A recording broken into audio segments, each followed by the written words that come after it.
یہ کتاب ہے جی ہشت بہشت، 8 جنتیں، 8 جو بزرگ ہیں چشتیہ کے، ان کے انہوں نے ملفوظات جمع کیے ہیں. اس میں سے خواجہ فرید الدین گنج شکر جو پاک پتن والے ہیں، ان کے مرشد تھے خواجہ قطب الدین بختیار کاکی، چشتیہ سلسلے میں بڑے بزرگ ہیں. معین الدین چشتی صاحب کے یہ خلیفہ خاص ہیں. ان کے جو حالات زندگی ہے نا، فوائد السالکین کے نام سے اس میں تیسری کتاب وہ ہے ہشت بہشت کے اندر، فوائد السالکین. اور اس کو کمپائل کیا ہے فرید الدین گنج شکر پاک پتن والے، جہاں ہمارے پرائم منسٹر صاحب بھی غلطی سے جا کے گر گئے تھے. یہ وہ انہوں نے منسوب کیا ہوا ہے. ظاہر ہے بریلوی چھاپ رہے ہیں نا، میں نے تو نہیں چھاپی یہ کتاب.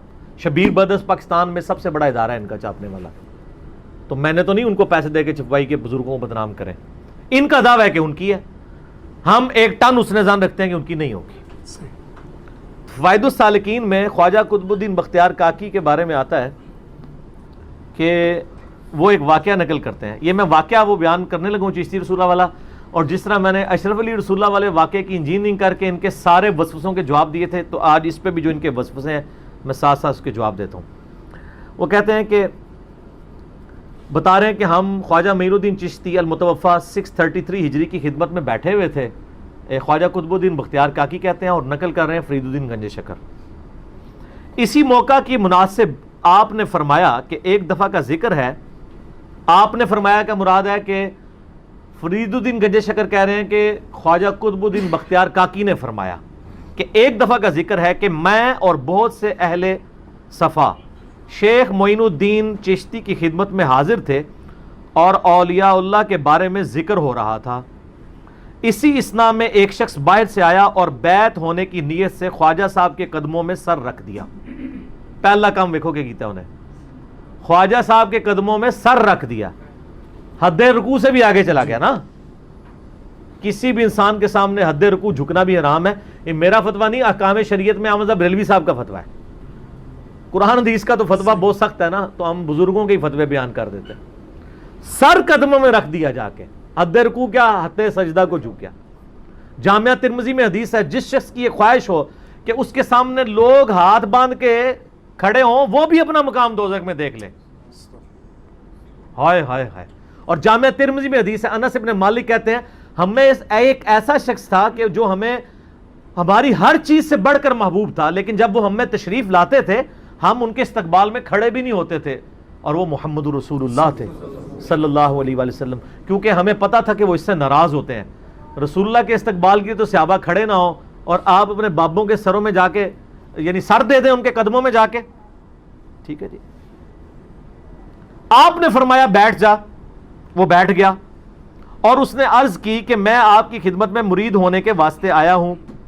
شیخ صاحب اس وقت اپنی خاص حالت میں تھے، وہ کہتے ہیں جذب کی کیفیت میں تھے. آپ نے فرمایا کہ جو کچھ میں تجھے کہتا ہوں وہ کہو اور بجا لا، تب مرید کروں گا. تو ویسے تو وہ تو بیچارہ یہی ایکسپیکٹ کر رہا ہوگا کہ کوئی اللہ رسول کا نام پڑھوائیں گے. اس نے عرض کی کہ جو آپ فرمائیں گے میں بجا لاؤں گا، بجا لانے کو تیار ہوں. آپ نے فرمایا کہ تو کلمہ کس طرح پڑھتا ہے؟ اس نے کہا لا الہ الا اللہ محمد رسول اللہ صلی اللہ علیہ وآلہ وسلم. آپ نے فرمایا یوں کہو لا الہ الا اللہ چشتی رسول اللہ نعوذ باللہ من ذالک. اس نے اسی طرح کہا. خواجہ صاحب نے اسے بیعت کر لیا. میرا ایک معصومانہ سوال ہے، جب حضرت ابوبکر کی کو بیعت کرنے آتا تھا تو ایک دفعہ چیک کروانے کے لیے وہ پڑھواتے تھے لا الہ الا اللہ ابوبکر رسول اللہ؟ کبھی بھی. یا سیدنا عمر نے نہیں، یا سیدنا عثمان نے یا مولا علی نے کبھی پڑھوایا؟ ہائے ہائے ہائے. خواجہ صاحب نے اسے بیعت کر لیا اور خلت و نعمت بھی دی. ظاہر ہے جی ایسے پکے مرید تو پھر قسمت والوں کو ہی ملتے ہیں. اور بیعت کے شرف سے مشرف کیا. پھر اس شخص کو فرمایا کہ سن، میں نے تجھے جو کہا تھا کہ کلمہ اس طرح پڑھو، یہ صرف تیرا عقیدہ آزمانے کی خاطر تھا. عقیدہ آزمانے کے لیے غلط کلمہ پڑھوایا جاتا ہے یا صحیح والا؟ ورنہ تو حضرت بکر بھی یہ طریقہ اڈاپٹ کرتے. ورنہ میں کون ہوں؟ میں تو ایک ادنا سا غلام محمد الرسول اللہ ہوں صلی اللہ علیہ وآلہ وسلم. کلمہ اصل میں وہی ہے، لیکن میں نے صرف حال کی کمالیت کی وجہ سے یہ کلمہ تیری زبان سے کہلوایا تھا. چونکہ تو مرید ہونے کے لیے آیا تھا اور تجھے مجھ پر یقین کامل تھا، اس لیے فوراً تو نے ایسا کہہ دیا، اس لیے سچا مرید ہو گیا. یعنی سچا مرید وہ ہے جو پہلے پیر کے نام کا کلمہ پڑھے، دوسرے کچے ہیں. اور در حقیقت مرید کا صدق بھی ایسا ہی ہونا چاہیے. یہ خواجہ صاحب فرما رہے ہیں کہ اپنے پیر کی خدمت میں صادق اور راسخ رہے. یعنی جو بھی پیر صاحب کہیں وہ اس پہ عمل کرے، چاہے وہ کفر ہے یا اسلام ہے، نعوذ باللہ. آپ حیران ہوں گے کہ اس واقعے کے اوپر وہ کیا کیا لیم ایکسکیوزز. ایک تو وہ کہتے ہیں دیکھیں نا جی انہوں نے بعد میں کہہ دیا نا اصل کلمہ وہ تھا، تو اس میں رجوع ہو گیا. نہ، پرانیاں گلاں، پرانے فرقے، پرانے بزرگ، پرانے بانے. بھائی جی دور بدل گیا ہے. اب دور آ گیا ہے کہ نہ میں وابی، نہ میں بابی، میں ہوں مسلم علمی کتابی. کیا گستاخانہ عبارت سے توبہ کا یہ طریقہ ہوتا ہے؟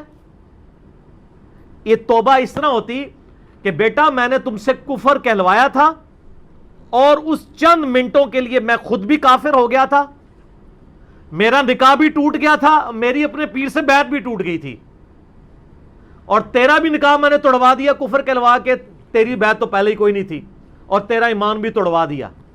اور بیٹا اب میں توبہ کرتا ہوں، تو بیٹا دونوں کسی مولوی کے پاس جا کے پہلے تو اپنا نکاح دوبارہ سے پڑھوائیں، اور پیر اگر میرا زندہ ہے تو میں جا کے اس سے دوبارہ بیعت ہوں، اگر مر گیا تو کوئی اور پیر پہلے میں تلاش کروں پھر تجھے مرید کروں گا. سر یہ ہم سے زیادہ تصوف کون جانتا ہے؟ کفر کی توبہ پھر اس طرح ہوتی ہے، ایسے نہیں ہوتی ہے. رجوع کہاں لکھا ہوا ہے؟ کہانیاں کرا رہے ہو. اعلانیہ کفر کی توبہ اعلانیہ ہوتی ہے. ان تو صرف کہہ کے نہیں وہ میں نے ویسے پڑھوایا تھا دوسرے والا ہے. کفر سے توبہ تو کی نہیں ہے اگر یہ ان کی کتاب ہے 1000 ٹن اس نے زن رکھتے ہوئے. تو یہ جناب جھوٹا دفاع کرتے ہیں. اچھا جی، اب یہ تو ویسے سب سے کمزور دفاع تھا. اصل جو ان کا دفاع ہے نا وہ کہتے ہیں جی اس میں الفاظ ہیں کہ وہ اپنی خاص حالت میں بیٹھے ہوئے تھے. تو یہ چیز بتا رہی ہے کہ وہ اس وقت مجذوبیت کی کیفیت میں تھے، ہوش میں نہیں تھے. اور جب بندہ اللہ کی محبت میں ڈوب کے مجذوب ہو جاتا ہے نا تو اس سے پھر شریعت کا قلم اٹھ جاتا ہے. تو میں وہی بات کروں گا جو ہمیں بریلوی علماء شروع سے کہا کرتے تھے کہ جی با خدا دیوانہ باش با محمد ہوشیار. محمد علیہ السلام کے لیے اگر آپ دیوانگی کریں گے تو آپ مارے جائیں گے. اللہ کے لیے دیوانگی کرتے رہو.